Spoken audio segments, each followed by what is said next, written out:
And obviously you work around in schools a lot and stuff, and you're in and out of them. What's your actual thoughts on the educational system? It's broken. It is broken. Do you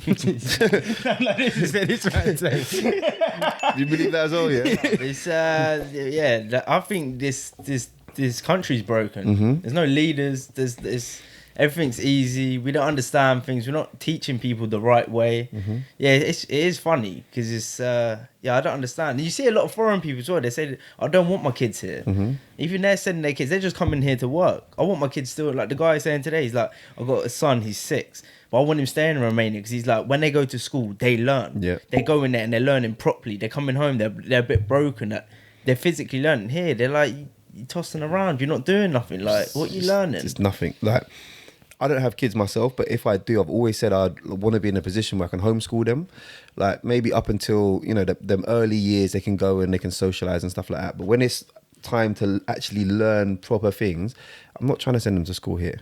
I'd rather do it myself because the whole system is broken. I put a post out maybe a year ago and it divided opinion on a lot of things, but I addressed a lot of things that I think are broken in the education system. Like, why do they still wear uniform that they wear now?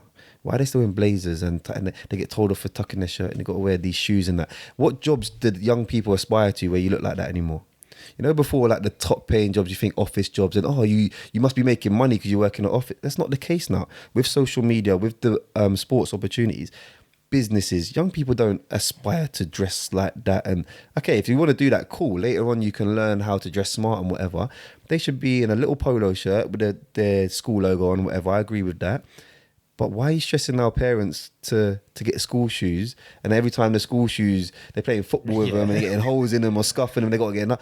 That's more stress on parents. That is unnecessary. So the school uniform is, for me, the first thing that needs to go. The haircut one gets me as well. Like, how is that even affecting somebody learning? You know what I mean? What was you saying the other day about schools with the football and that? Like, there's no winners or losers. That was the funniest thing. I don't even want to hear that. I think if a team's losing by a certain amount of goals, the other team's allowed to field more players and stuff now. And it's just like, so what we teach? So there's no competition either. No. So they're all like I said, no winners, no losers. They all get medals at the end of the tournament. There's participation trophies. Yeah, participation and that. And okay, cool. Up to a certain age, you want them to enjoy football, or enjoy whatever sport they're doing. Competition's healthy, man. We're humans. There has to be something there in it. What more do you think they could do in schools to like be better? Is it teacher salaries need to go up because they need to care more, so there needs to be better teachers because they're not on great money to be. There's no incentive to want to be a teacher because like nowadays everyone's like, oh, defund this, like don't give them more money. But realistically, you need to put more money in because there needs to be a bigger incentive to want to do that job. Like, what's your opinions? So I know they're striking at the moment and they want more money like everyone else at the moment, but I don't think more money. I don't think any teacher, I don't know from personal experience, but I don't think anyone would go into teaching for the money. They go in because that's something they think they would love to do. I think a lot of teachers, like we're in and out of school, so we get kind of the view from loads of different schools and loads of different teachers and whatnot. I think a lot of teachers don't understand how stressful it's going to be and how much work they actually have to do.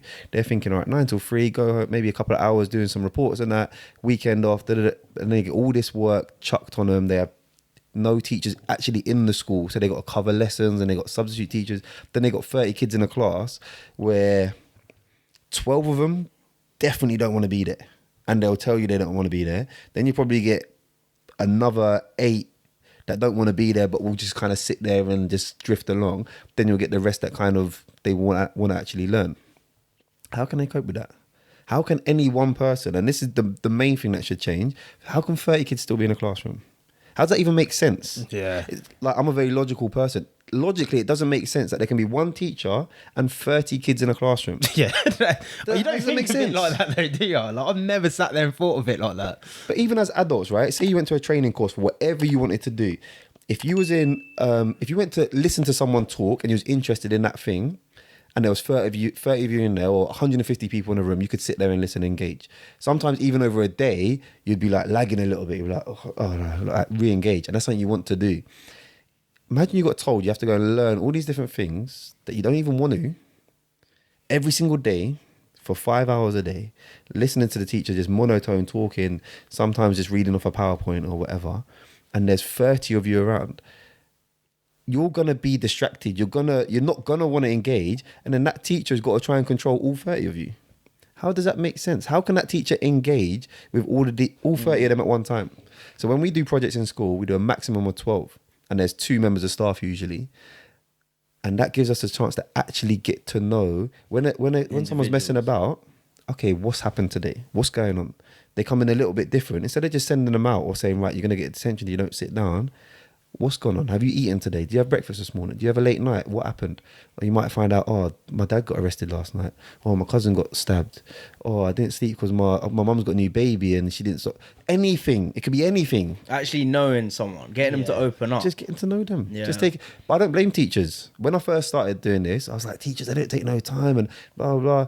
It's not their fault because they got to then hit these expectations of the school. They got 30, sometimes more, 35 kids to teach. If one kid is coming misbehaving or doing something abnormal, how can they take time to speak to that one kid and the other 34, 29 don't get to learn that day? Don't make sense.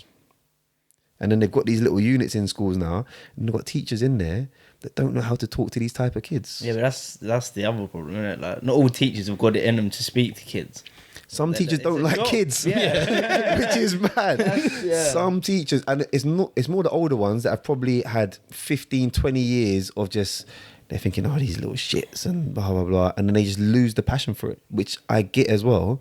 But they should then probably just call it a day and go and do something else. That's why, because you always found in schools as well, the nicer teachers were the ones that, you know, the shadow teachers who kind of come in and just deal with certain small little groups. They were always the better teachers to be around than the main teachers teaching you. So it does do you think more sports in school could help? For some I know some kids, like, they dread sports. Like, that's uncomfortable for them. That's not their comfort zone. For the ones that it is their comfort zone, they should do more. I don't know if, I think PE's dropped off now. They don't do as much PE as like when I was in school or whatever. They definitely don't have as many clubs. Like, we used to have every single sports team, football, rugby. The girls would be doing stuff. You'd have athletics in the summer. They don't do that as much no more. Not as much, no. We used to have like inter-school tournaments and that, where we'd go to, but none of that stuff anymore. And I know they're worried about, like, we tried to do something before. This was years ago. We tried to do a basketball tournament and like bring all kids from different areas together, and like the council and the police and that were saying, nah, you can't do that. It's too risky.